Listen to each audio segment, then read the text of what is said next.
मीना ने 2000 रुपये के लिए एक बैंक गए। उसने खजांची से 50 रुपये 700 रुपये के नोट देने के लिए कहा। मीना ने कुल 25 नोट प्राप्त किए। तो ज्ञात कीजिए कि उसने 50 के और 15 100 रुपये कितने नोट प्राप्त किए। जैसे आप ये सवाल पढ़िएगा ना, तो गांव देहात में अगर आप इसको पूछिएगा तो वो आसानी से आपको बता देगा कि भाई 15 नंबरी लिया 100 का नोट और 10 गो ले लिया 50 का नोट, 500 2000 हो गया।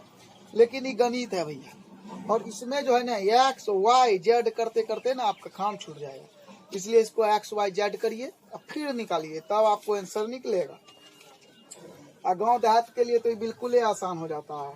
तो गाँव देहात की बात तो मानेगा नहीं किताब, तो हमको क्या करना है, वही करना है, लिखना है। माना कि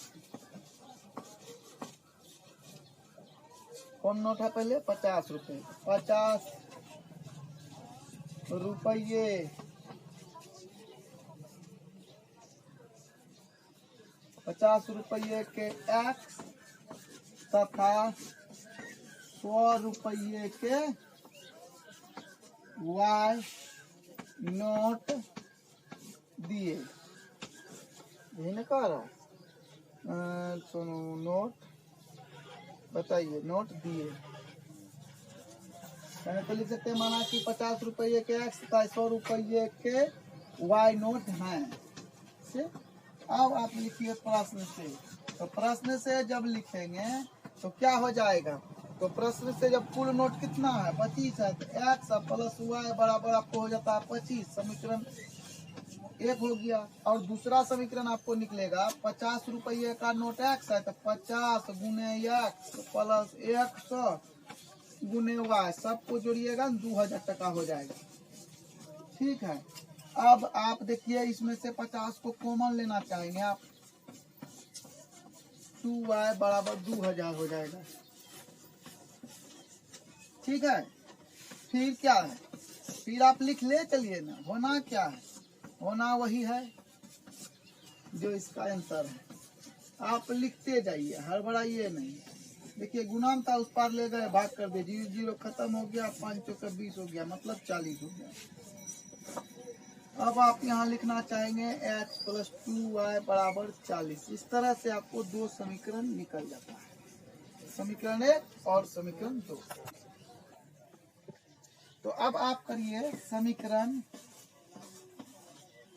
1 घटा समीकरण 2। समीकरण 1 आपका क्या है, तो x प्लस वाई बराबर 25 है, और समीकरण 2 क्या है, x प्लस 2y बराबर 40। तो इस तरह से आप यहाँ पर घटा करेंगे, ये साइन बदल गया, ये भी बदल गया, खत्म। इसको घटाइएगा तो बचेगा माइनस y, और ये आपको बचेगा, इसमें जब घटेगा तो माइनस 15, खत्म, खत्म। इस तरह से y बराबर आपको 15 मिल जाता है, जो कि 50 रुपये का नोट है। अब आप समीकरण 2 में या 1 में ही रख देते हैं, 1 में y का मान रखने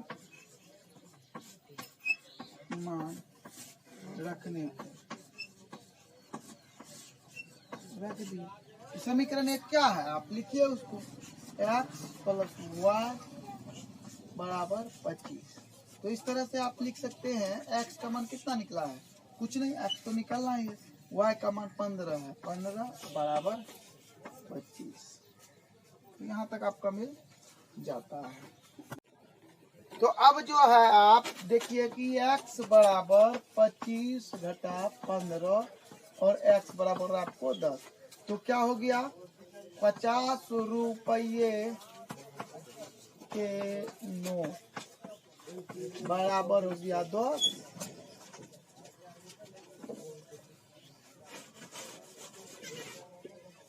100 रुपये का नोट बराबर 100 रुपये का नोट बराबर हो गया 15। इस तरह से आपका आंसर आ जाता है। ये बात अगर गांव देहात में किसी भी मूर्ख आदमी से पूछ लीजिए तो वो आसानी से आपको बता देगा, और इतना बनाएगा भी नहीं।